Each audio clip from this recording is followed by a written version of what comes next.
les défenses ou que ce soit pour les avocats, le verbe neutraliser, c'est...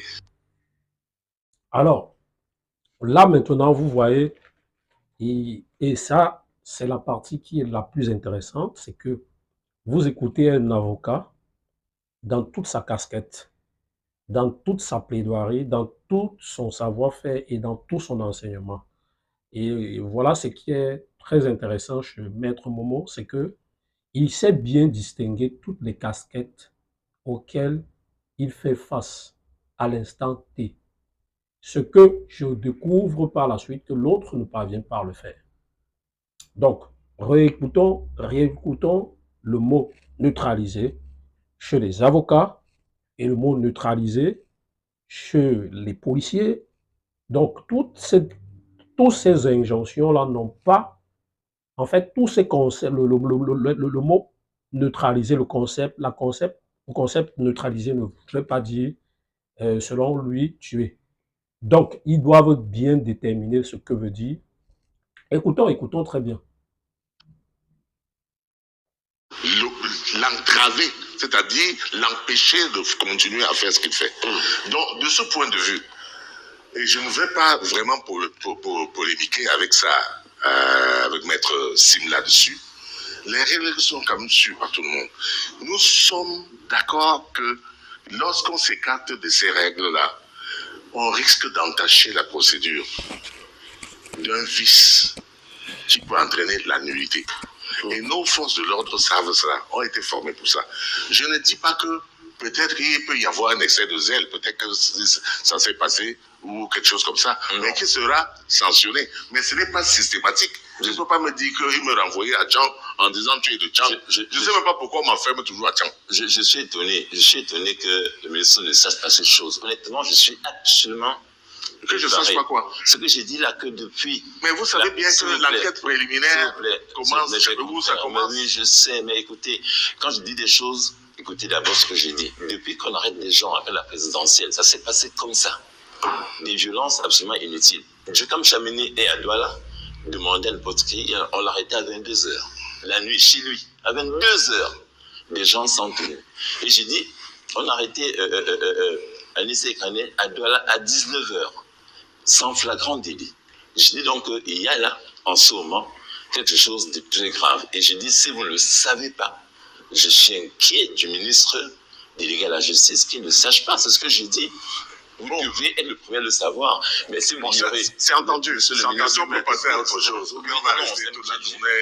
On va rester toute la journée. C'est moi qui viens contredire, monsieur le ministre, et vous me... Non, restez alors sur cette question. Moi, j'ai déjà répondu. Monsieur le ministre, il y avait à l'époque dans votre ministère un rapport qui se faisait chaque année sur les droits de l'homme. Vous le saviez au moins? Non, je ne le sais pas. Qu'est-il devenu ce rapport? Pourquoi il ne sort pas? Mais puisque je ne sais pas, puisque vous présumez que je ne sais pas, donc je ne le sais pas. Mais je vais passer à une autre question. Parce qu'il ne sort plus, ce rapport. Je ne sais pas. Parce qu'il ne sort plus. Je dis je sais pas. Pourquoi il ne sort pas? J'ai dit je ne sais pas. Parce que précisément, ce ministère-là a laissé de côté des questions importantes de droits de l'homme. Il y a une époque dans ce ministère, monsieur le ministre, on publiait chaque année, je dis bien chaque année, un rapport sur l'état des droits de l'homme au Cameroun. Un document extrêmement fluide. Et vous voyez, vous êtes venu à ce ministère, ça n'en sort plus. Moi, vous expliquez ça donc. Vous faites quoi dans ce ministère? Oui. C'est des questions que je vous pose. Ici, au moins, je ne peux pas, je peux encore dire affabulation. C'est-à-dire que l'ignorance est dangereuse. Quand un avocat comme Maître Sim dit que les rapports sur les droits de l'homme au ministère de la Justice ne sortent pas, peut-être que vous ne pouvez pas. Monsieur, allez même en ligne. Tapez le site du ministère, vous allez les voir. Mais de toute façon, ces rapports sortent. C'est sous mon contrôle, monsieur. C'est sous mon propre contrôle. Je dis que c'est sous mon propre contrôle. Il sort, bien entendu. Il raconte qu'est-ce qu'il raconte. Chaque année, c'est un document riche, volumineux. Et en réalité, il ne connaît pas parce que il est entré dans une certaine position frontale avec le gouvernement et ne vient pas à nos réunions. On invite la société civile. C'est moi qui préside ça, monsieur. Ils sont nombreux qui viennent. La salle de conférence est pleine. Ce n'est pas un rapport fait par nous seuls. On implique tous les acteurs de la société civile. tous les acteurs politiques, les parlementaires. On implique tout le monde, les administrations. C'est moi qui ordonne, qui organise cela. On envoie, le barreau est représenté. Le bâtonnier lui-même, il vient, ou quand il ne vient pas, c'est son représentant. Donc, renseignez-vous. Renseignez-vous. Vous venez d'être pris en flagrant délit de mensonge. Non, monsieur le ministre. Donc, ce que vous venez de dire montre que ce que vous avez précédemment dit. Personne n'a vu ce rapport. Personne n'a vu. C'est vous qui le dites, non. Mais sortez-le. La fraude corrompue. Parce que là, vous venez de mentir à Mondovision en disant que depuis que je suis là, les rapports ne sont pas. En disant que vous n'êtes pas au courant de l'arrestation arbitraire. C'est vous qui mentez, monsieur le ministre. Je vous ai dit, tapez sur le site de la justice et vous allez voir ça. Donc il fallait que je vous livre ça à domicile. Mais allez donc vous renseigner sur votre bâtonnier. Le bâtonnier est un des acteurs. Ok? Allez demander à Adeline Fouekoum, c'est elle la représentante du bâtonnier. Elle est dans la salle. Elle est toujours là. Le bâtonnier, le barreau est toujours représenté. Tout le monde est représenté. Monsieur le ministre. Et ça m'étonne. Si vous n'êtes pas au courant d'un simple fait, d'un rapport si public que toutes les administrations reçoivent, y compris, n'est-ce pas, les ambassadeurs. Ils consultent ça. Et vous, maître Sim, avocat au barreau du Cameroun, non, monsieur, ce rapport, vous ne connaissez pas. Non. Alors, demandez au bâtonnier, il va vous donner la copie. Je n'ai pas allé chez le bâtonnier, vous lui donnez un rapport. Mais, bon, alors, vous ne voulez pas consulter le site. Bon, passez chez moi, je vais vous donner les 5 rapports des 5 dernières années. Ça fait longtemps que vous n'êtes pas venu à mon cabinet. Alors, monsieur le ministre. Je vous donne la possibilité de venir à mon cabinet. Parce que depuis quelque temps, vous ne venez pas dans mon cabinet. Et j'imagine que c'est parce que vous avez rejoint une certaine opposition de frontale. Avant, vous veniez me saluer. Venez, je vais vous donner le rapport. Monsieur le ministre, lorsque les gens sont arrêtés à Garoua, je parle des droits de l'homme, on va y rester. La famille de M. Thiaouma a été arrêtée à Garoua. On l'a amené à Yaoundé. J'ai été personnellement à la PJ pour voir ces personnes. Je n'étais pas seul. On était un groupe d'avocats. Jusqu'à l'heure qu'il est, on n'a pas pu les voir. Vous savez? Est-ce que vous saviez ça? Je ne la fabule pas. Que vous êtes constitué par... Non, alors... Que vous êtes constitué par la famille. De quel droit on doit arrêter les gens dans toute la République et les vous êtes en train de traiter les dossiers de votre cabinet. Non, je n'ai pas des droits de l'homme, monsieur Momo. Ce n'est pas mes dossiers de mon cabinet. Ça viendra. Arrêtez de dire ça. C'est les droits de l'homme dont je parle. Monsieur, vous savez bien que il y a en ce moment l'instruction criminelle n'est pas est protégée. Avant cela, on doit savoir. Quand il y a l'instruction criminelle, on ne dévoile pas. Non. À la télé. Non. Quand une affaire est en instruction, elle est secrète. Comme vous le savez, cher maître, vous le savez comme moi. Donc ne trompez pas les Tout le monde sait. Ne sont les partis qui sont tenus par le secret de l'instruction. Tout le monde, nous sommes tous. Moi je ne suis pas dans le dossier. Lui il est avocat dans son dossier. Il veut... N'est-ce pas que j'en parle à la télé? Je ne parle pas de dossier. Mais vous avez dit que vous êtes... Une situation générale. Vous avez dit que vous êtes avocat dans cette affaire. Parce que j'ai dit ces dossiers, mais c'est une situation générale que j'ai dit. Mais voilà, non, ce n'est pas une situation générale. Les gens sont arrêtés. Je m'inscris en faux, ce n'est pas une situation générale. Les gens sont arrêtés à Bafou, à Garoua. Qui a été arrêté à Bafou? Je donne plus les noms. Je saurais, parce que je saurais qu'au moins à Bafou, je saurais. Moi, je suis de Bafou. Je l'ai attaché si quelqu'un vient, j'aurais au moins reçu les parents. Parce que je suis le père de Bafou. Je suis le père de Bafou. Je suis le père des enfants de Bafou. Ce sont mes enfants. Eux-mêmes, ce sont des gens avec lesquels on a une relation fusionnelle. Donc si, oui, à Bafou, j'ai des amis, je suis de la famille. Mais non, je n'ai pas perdu là-bas. Qu'est-ce qu'il vous raconte? Qu'est-ce que vous racontez? Moi, je n'ai pas perdu à Bafou. On m'a même dit que j'ai gagné que à Bafou. Parce que pour noyer le vote dans la main noire, on a dit que j'ai gagné à Bafou et j'ai perdu dans la main noire. Parce qu'on tente toujours de minimiser mon apport. Parlons des droits de l'homme. Heureusement que j'ai ma bouche pour rétablir la vérité. Il y a des gens qui sont arrêtés donc. Merci, monsieur le ministre. Pendant la crise électorale, post-électorale, qui sont arrêtés, j'ai dit, à travers le Cameroun, et qui sont ramenés à Yaoundé.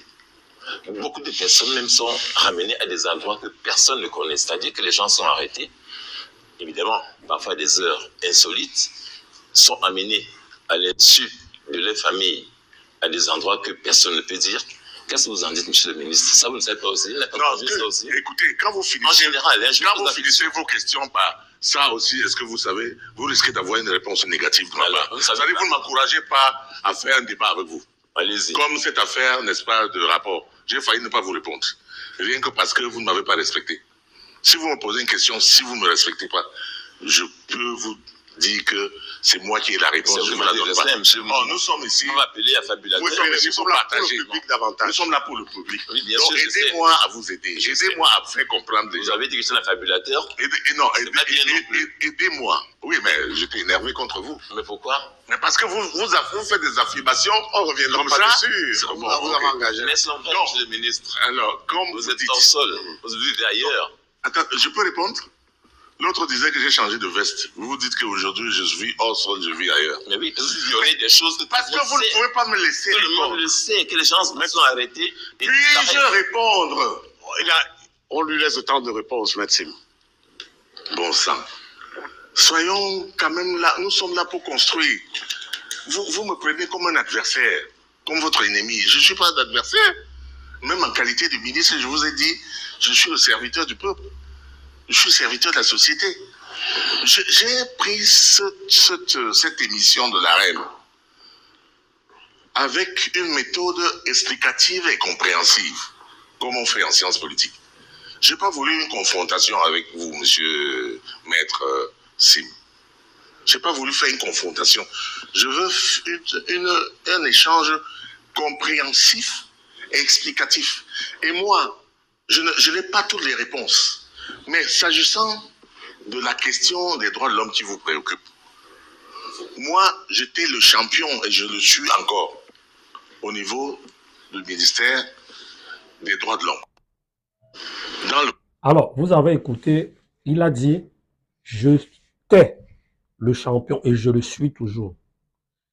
Donc, pour vous dire que il y a beaucoup de choses qu'on peut reprocher à ce ministre, mais écoutez, dans une république, il faut comprendre qu'on fait un melting pot avec toutes les parties prenantes pour véritablement sortir sa ligne de mire et pour permettre à tout le monde de comprendre réellement ce dans quoi on est capable de faire et pour quelles raisons on le fait. Voilà ce que le célèbre avocat Maître Momo Dieu vient de signifier. Donc, écoutons encore exactement, parce que vous savez, lui, il vous a dit toutes ces vérités. Donc, quand vous le prenez dans un esprit négatif, alors il devient aussi négatif. Et il faut comprendre que l'homme est ondoyant et divers. Donc, si vous vous affamez, c'est un peu comme un chien. Le chien est l'ami de l'homme. Mais si vous l'affamez, il devient votre ennemi. Donc son instinct n'est pas un instinct grégaire à tous les niveaux. Il a un instinct posé, mais du moment où vous le faites comprendre que son instinct de poser est un instinct grégaire mal entretenu, alors là, mouvement, on dit souvent réponse du berger à la bergère. Donc, voilà. C'est comme ça. Écoutons le maître. Passé, et vous avez évoqué